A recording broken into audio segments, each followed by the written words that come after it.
सुप्रभात प्यारे बच्चों। आज हम कक्षा 8 की पूरक पाठ्य पुस्तक भारतीय खोज की इकाई 5 नई समस्याओं में अरब और मंगोल की समस्या तथा मोहम्मद गजनबी और अफगान की समस्या के बारे में जानेंगे। और इसके पूर्व हम लोग 4 इकाई पढ़ चुके हैं। तो चलिए अब आगे देखते हैं। अध्याय 5 नई समस्याएं अरब और मंगोल। इस विषय में पंडित जवाहरलाल नेहरू जी लिखते हैं कि जब हर्ष उत्तर भारत में एक शक्तिशाली साम्राज्य के शासक थे और विद्वान चीनी यात्री हुआन त्सांग नालंदा में अध्ययन कर रहे थे, उसी समय अरब में इस्लाम अपना रूप ग्रहण कर रहा था। भारत के मध्य भाग तक पहुंचने में इसे लगभग 600 वर्ष लग गए थे और जब उसने राजनीतिक विजय के साथ भारत में प्रवेश किया तब वह बहुत बदल चुका था और उसके नेता दूसरे लोग थे। अरब वाले भारत के उत्तर पश्चिमी छोर तक पहुंचकर वहीं रुक गए। अरब सभ्यता का क्रमशः पतन हुआ और मध्य तथा पश्चिमी एशिया में तुर्की जातियां आगे आईं। भारत के सीमावर्ती प्रदेश से यही तुर्क और अफगान इस्लाम को राजनीतिक शक्ति के रूप में भारत लाए। अरबों ने बड़ी आसानी से दूर दूर तक फैलकर तमाम इलाके फतह किए, पर भारत में वे तब भी और बाद में भी सिंध से आगे नहीं बढ़े। शायद भारत तब भी आक्रमणकारियों को रोकने के लिए काफ़ी मजबूत था। किसी हद तक इसका कारण अरबों के आंतरिक झगड़े भी हो सकते हैं।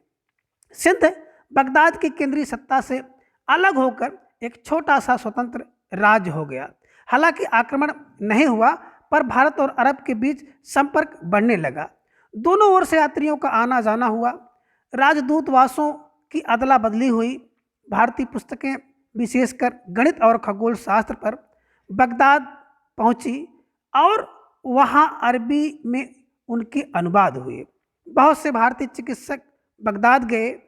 यह व्यापार और सांस्कृतिक संबंध उत्तर भारत तक सीमित नहीं थे, भारत के दक्षिणी राज्यों ने भी उसमें हिस्सा लिया, विशेषकर राष्ट्रकूटों ने, जो भारत के पश्चिमी तट से व्यापार किया करते थे। इस लगातार संपर्क के कारण भारतीयों को अनिवार्य रूप से इस नए इस्लाम धर्म की जानकारी हो गई। इस नए धर्म को फैलाने के लिए प्रचारक भी आए और उनका स्वागत हुआ। मस्जिदें बनी, ना शासन ने इसका विरोध किया, ना जनता ने, ना कोई धार्मिक झगड़े हुए। सब धर्मों का आदर और पूजा के सभी तरीकों के प्रति सहनशीलता का व्यवहार करना भारत की प्राचीन परंपरा थी। अतः राजनीतिक ताकत के रूप में आने से कई शताब्दी पहले इस्लाम भारत में एक धर्म के रूप में आ गया था। अब आगे महमूद गजनबी और अफगान के विषय में पंडित जवाहरलाल नेहरू जी लिखते हैं कि लगभग 300 वर्ष तक भारत पर कोई और आक्रमण नहीं हुआ। 1000 ईस्वी के आसपास अफगानिस्तान के सुल्तान महमूद गजनबी ने भारत पर आक्रमण करने प्रारंभ किए। महमूद गजनबी तुर्क था जिसने मध्य एशिया में अपनी ताकत बढ़ा ली थी। उसने बड़ी निर्ममता से कई आक्रमण किए जिनमें बहुत खून खराबा हुआ। हर बार महमूद अपने साथ बहुत बड़ा खजाना ले गया। हिंदू धूल कणों की तरह चारों तरफ बिखर गए और उनकी याद भर के लोगों के मुंह में पुराने किस्से की तरह बाकी रह गई। जो तितर बितर होकर बचे रहे, उनके मन में सभी मुसलमानों के प्रति गहरी नफरत पैदा हो गई। अनुमान लगाया जा सकता है कि महमूद ने कितनी तबाही की थी, पर महमूद ने उत्तरी भारत के सिर्फ एक टुकड़े को छुआ और लूटा था जो उसके धावे के रास्ते में पड़ा था। पूरा मध्य पूर्वी और दक्षिणी भारत उससे पूरी तरह बच गया था। महमूद ने पंजाब और सिंध को अपने राज्य में मिला लिया। वह हर धावे के बाद गजनी लौट जाता था। वह कश्मीर पर विजय नहीं पा सका। यह पहाड़ी देश उसे रोकने और मार भगाने में सफल हो गया। काठियावाड़ में सोमनाथ से लौटते हुए राजस्थान के रेगिस्तानी इलाकों में भी उसे भारी हार खानी पड़ी और इस आखिरी धावे के बाद वह फिर नहीं लौटा। महमूद की मृत्यु 1030 ईस्वी में हुई और उसकी मृत्यु के बाद 160 वर्षों से अधिक समय तक ना तो कोई भारत पर आक्रमण हुआ और ना ही पंजाब के आगे तुर्की शासन का विस्तार हुआ। इसके बाद शहाबुद्दीन गौरी नाम के एक अफगान ने गजनी पर कब्जा कर लिया और गजनवी साम्राज्य का अंत हो गया। उसने पहले लाहौर पर धावा किया और फिर दिल्ली पर। दिल्ली के राजा पृथ्वीराज चौहान ने उसे पूरी तरह पराजित कर दिया। शहाबुद्दीन अफगानिस्तान लौट गया और अगले साल एक और फौज लेकर लौटा। इस बार उसकी जीत हुई और 1192 ईस्वी में वह दिल्ली के तख्त पर बैठा। दिल्ली फतह करने का मतलब यह नहीं था कि बाकी भारत में भी फतह हो गया।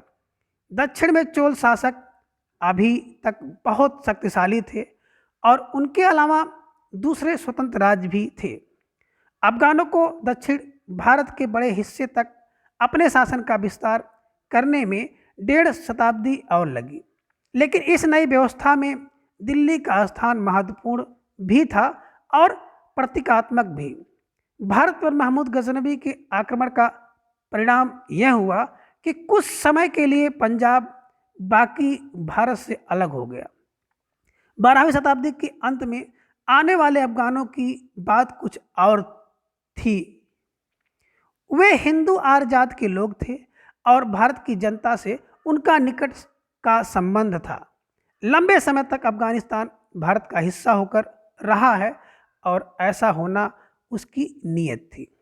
14वीं शताब्दी के अंत में तुर्क मंगोल तैमूर ने उत्तर की ओर से आकर दिल्ली की सल्तनत को ध्वस्त कर दिया। वह कुछ ही महीने भारत में रहा।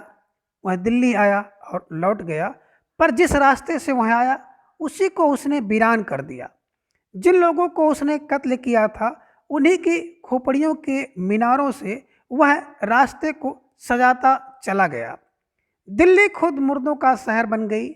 सौभाग्य से वह बहुत आगे नहीं बढ़ा और पंजाब के कुछ हिस्सों और दिल्ली को ही वह भयानक विपत्ति झेलनी पड़ी। दिल्ली को मौत की नींद से उठने में कई वर्ष लगे। जागने पर वह इस विशाल साम्राज्य की राजधानी नहीं रह गई थी। तैमूर के हमले ने साम्राज्य को तोड़ दिया था और उसके खंडहरों पर दक्षिण में कई राज्य उठ खड़े हुए थे। इससे बहुत पहले 14वीं शताब्दी के आरंभ में 2 बड़े राज्य कायम हुए थे। गुलबर्ग जो बहमनी राज्य के नाम से प्रसिद्ध है और विजयनगर का हिंदू राज्य। दिल्ली की तबाही के बाद उत्तरी भारत कमजोर पड़कर टुकड़ों में बंट गया। दक्षिण भारत की स्थिति बेहतर थी और वहाँ के राज्यों में बड़ी शक्तिशाली रियासत विजयनगर थी। इस रियासत और नगर ने उत्तर के बहुत से हिंदू शरणार्थियों को आकर्षित किया। उपलब्ध वृत्तांतों से पता चलता है कि शहर बहुत समृद्ध और सुंदर था।